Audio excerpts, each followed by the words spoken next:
Before we begin, take a moment to imagine this. You're standing on a rock in the middle of the Atlantic 11 miles from the nearest human being. The wind tastes of salt and rust, the sea below roars like a living thing, forever hungry, forever waiting. Your only companion is the pulse of the light above you, a rhythmic heartbeat slicing through the fog, reminding the world that you still exist. Every few seconds, it turns. And the dark returns, turn after turn, night after night. You wonder, what happens if, one evening, the light doesn't come back on? This is not just the story of a disappearance. It's a story about the loneliness between oceans and minds, about duty, fear, and the moment when even the most devoted guardians of the light are swallowed by something they cannot name. Because sometimes, the sea doesn't take you in violence, it takes you in silence. Welcome to Forgotten Signal.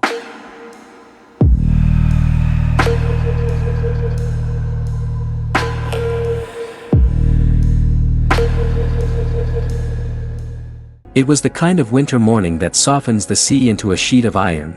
On December 26, 1900, the relief vessel eased toward Eilean Mor, its horn carrying across the cold. No answering signal came back from the lighthouse. No movement on the cliff path. Only the white tower, staring outward like an unblinking eye. From the deck, the men scanned for routine signs of life. The flagstaff was bare. The lamp had not been lit. Windows that should have glowed the night before sat black and indifferent to the daylight. When they finally made landfall, boots struck stone that felt too quiet, as if the island itself were holding its breath. The keeper's door stood closed but yielded without resistance. Inside, the rooms were orderly in the way of people who intended to return at any moment. A chair was nudged askew. A clock had run down in a house where time was never allowed to stop. Oilskins were missing from their pegs, but not all of them. The log lay where it should, its last entry matter of fact, then nothing. The stove was cold. The kettle was dry.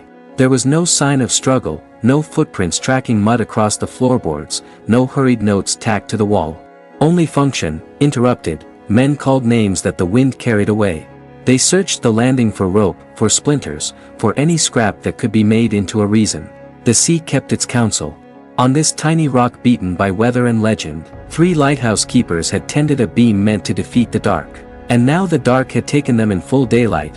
What really happened here? As always, viewer discretion is strongly advised. Long before the disappearance, Eilean Mor had already earned a quiet reputation among sailors, not for danger, but for something stranger, a kind of presence. The locals from Lewis would say that the island was alive, that its stones whispered when the wind rose, and that no man should linger there after sunset. Fishermen claimed to see pale lights drift along the cliffs, moving against the wind.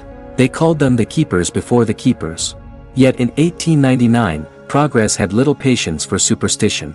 The Northern Lighthouse Board had finally completed the Flannan Isles lighthouse, a perfect machine of brass, glass, and discipline. 3 men were stationed to guard it: Thomas Marshall, the young assistant with a reputation for diligence; James Duckett, the principal keeper, a man of rigid order and calm faith; and Donald MacArthur, the occasional replacement, known among seafarers for his temper and his fear of the sea. For months they followed the ritual that defined every keeper's life: cleaning the lens, recording the weather, trimming the wicks, writing every hour into the log. Their only connection to the world was the relief ship that arrived every 2 weeks, bringing food, letters, and the sound of another human voice. Eilean Mor itself was a lonely sliver of rock, less than half a mile wide, surrounded by cliffs that rose like the edges of a broken crown. The nearest village lay 11 miles away, across a stretch of water so violent it was said to eat boats whole. When storms rolled in, the men were sealed off completely, 3 souls suspended between light and abyss. Still, their work went on. The lantern was lit each evening, a pulse of civilization flickering through the Atlantic fog. Night after night, they fought the elements, recording waves taller than the tower, winds that screamed through the metal railings. It was an existence of order imposed upon chaos until, one day, order vanished. On December 15, 1900, the first sign of unease appeared, not in the sky, but on paper. In the keeper's log, Thomas Marshall recorded a violent storm sweeping across the island, the worst he had ever seen.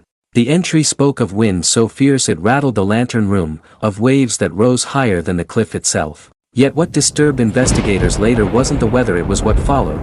The next entry described extraordinary, severe winds and James Duckett very quiet. That detail was unusual. Duckett was known for his calm. Silence from him meant something was wrong. Then came the line that still chills historians to read, Donald MacArthur crying, "Prayed together." MacArthur, the man nicknamed the toughest on the mainland, crying for a storm. The following day, Marshall wrote, "Storm continues. All three prayed. The men seem afraid." The final entry was dated December 15 at 9 p.m, storm ended. Sea calm. God is over all. After that nothing, yet reports from the mainland told a different story. There was no record of a storm anywhere near the Flannan Isles that week. Ships passing the area described clear skies and steady winds. Whatever storm the keepers wrote about, it existed only for them. When the relief vessel Hesperus arrived 11 days later, the lighthouse stood dark. No flag raised. No smoke. No men. Inside, the clock had stopped. The lamps were polished, ready for lighting, but unlit. A single oilskin coat remained hanging by the door, as if one of the keepers had stepped out into the storm that never was, expecting to return, and on the table, the log lay open with that last cryptic line, "The storm is raging, though the skies are clear." When the rescue crew began their search, the island seemed to resist them. Waves slammed against the rocks with a rhythm that felt deliberate, almost aware. They called out the keepers' names: Duckett, Marshall, MacArthur. But only the wind replied, bending through the railings with a hollow moan that sounded eerily like a voice. At first glance, everything appeared undisturbed. The beds were neatly made. The kitchen utensils scrubbed clean. 2 of the 3 heavy oilskins were missing, suggesting 2 men had gone outside. But the third coat, the one belonging to MacArthur, remained on its peg. If they'd gone out together to face a storm, why would one of them venture into the elements unprotected? Outside, the investigators found a trail of odd details. At the west landing, the iron railings were twisted from their bolts, as if wrenched by something more than mere wind. A box storing ropes was shattered and empty, its contents scattered into the sea. Grass around the cliff edge had been ripped clean, exposing raw soil. The sea level there was over 200 feet below. No normal wave could reach that high. And then came the final image that unsettled everyone who saw it. On the edge of the cliff, a single crowbar, bent like soft metal. It looked as though something had come from the water, not the sky. The men who discovered the scene returned to their ship pale and shaking. One sailor refused to sleep that night, muttering that the island didn't want them there.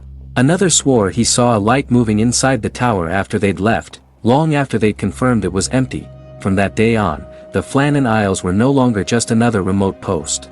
They were a wound in the sea, a place where men vanished and the ocean offered only silence in return. In the days that followed, investigators combed through every possible explanation, scientific, psychological, and supernatural, each one more desperate than the last. The official theory was the simplest: a freak wave. The west landing had always been dangerous, and the broken railing seemed to suggest that one of the keepers had gone out to secure the equipment during rough weather.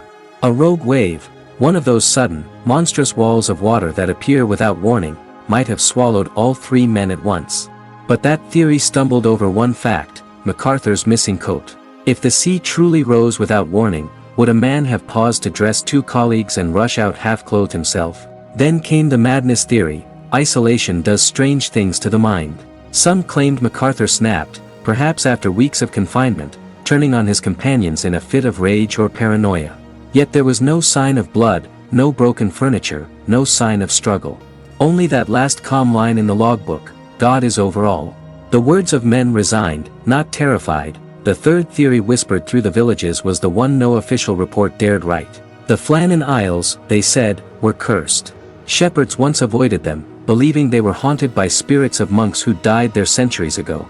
Some said the island demanded payment every few years, that the sea collected its debt. One retired keeper later confessed that when he worked on Eilean Mor, he often heard footsteps on the stairs when he was alone in the lantern room, and voices whispering his name when the wind changed. He was told to ignore it. Others reached further into superstition: a sea serpent, an abduction, even alien interference. A theory revived decades later when sailors reported strange green lights around the isles. But none of these could explain why the logbook recorded a storm that no one else saw.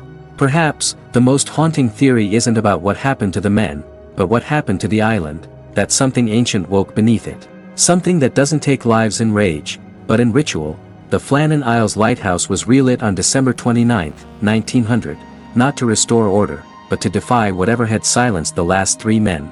For weeks, the replacement keepers worked in pairs, refusing to be alone even for a moment. When night fell, They bolted the doors and left the lantern burning brighter than regulation allowed, as if hoping its light might ward off something unseen, but the island was changed.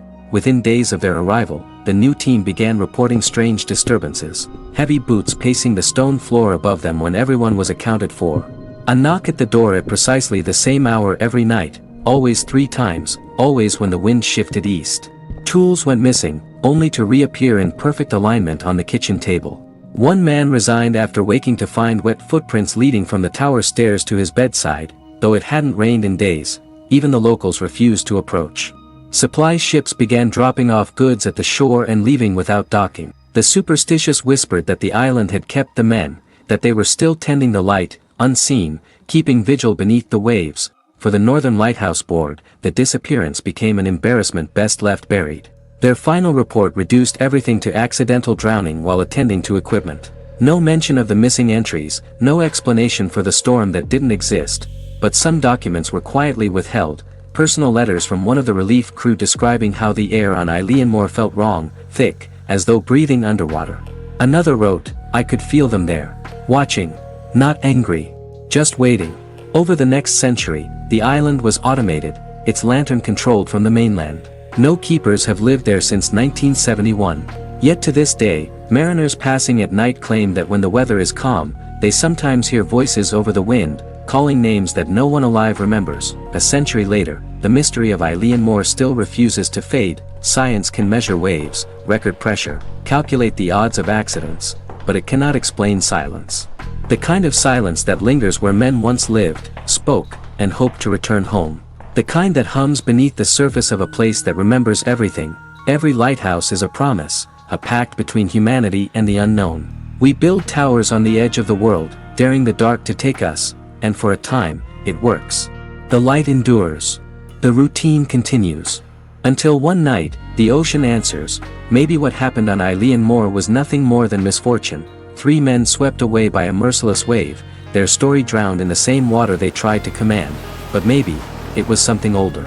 A presence that watches every beam of light cutting through its domain, because the sea doesn't forget, it doesn't forgive, it simply waits for the moment we stop watching back. Some nights, passing ships still report the faint flicker of a second light, one that moves within the fog, just beyond the tower's reach.